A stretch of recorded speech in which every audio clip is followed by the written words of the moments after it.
leaders, it's David here, and today I want to talk to you about the leadership tool of the DRIP model. Now, this is something that helps us identify one of the critical success factors of financial stewardship, specifically around managing food costs. And the DRIP model is just an acronym for us to really identify where oftentimes we find gaps or we find losses in our food costs. And so the D in the DRIP model stands for deliveries. One of the first areas that we can look for opportunities in our food costs is in our delivery process. Think about this. If one of our vendors forgets to deliver or doesn't deliver the right amount of nuggets to us, or the amount of waffle fries, or they give us maybe some lettuce that's wilted and not good for us to use, if we don't seek credit or we don't hold them accountable for that, then that is a way that we can actually lose food costs because we're paying for something that maybe we didn't receive or we didn't receive at the best quality. Another way within our deliveries is if you think about when we borrow product from other restaurants or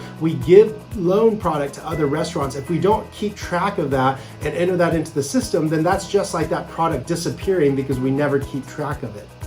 The second acronym or letter in that acronym is the R, which stands for registers. It's just making sure that we account for all the food correctly into our system, right? And so if you think about situations, if we ever give away food to a guest, maybe we surprise and delight them with the free sandwich, or maybe we replace a sandwich for the guest, if we don't take the time to ring that up into the register and take account for it, that's also like food disappearing that we have no track record of in our business. So we always want to make sure that we're managing our registers and our POS systems, and that we're ringing up all the food that goes over the counter, so we have a good accountability of that.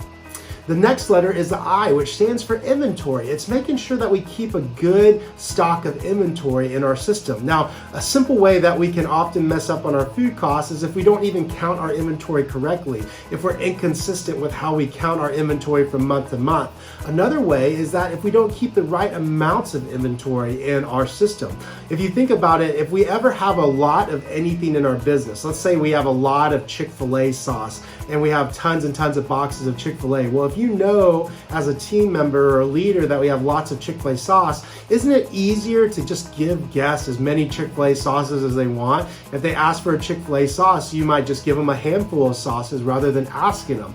But if I only told you that we had 3 boxes of Chick-fil-A sauce left for the day, you would be pretty particular and specific with guests to make sure, hey, how many Chick-fil-A sauces can I get you with your meal today? You would make sure that you would pay more attention to this product. So we want to make sure we keep a lean enough inventory that we have a mindset to be good stewards of our product, but not so lean that we don't have enough product to serve our guests.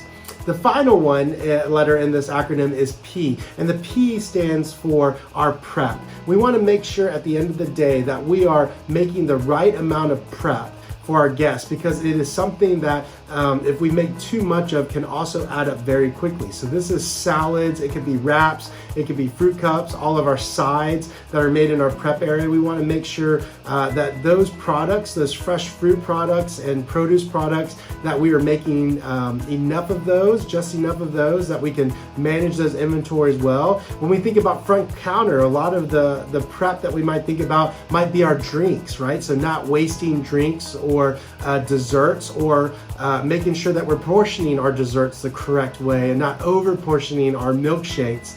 And so that is a great way to think about food costs. So again, this model is just a great way, a great acronym for us to be able to look into our business to figure out what are ways that we can really manage and be good stewards of our food costs. I hope this is a great tool that you can put into your tool belt. Thank you all for all that you do at Chick-fil-A, and we appreciate you.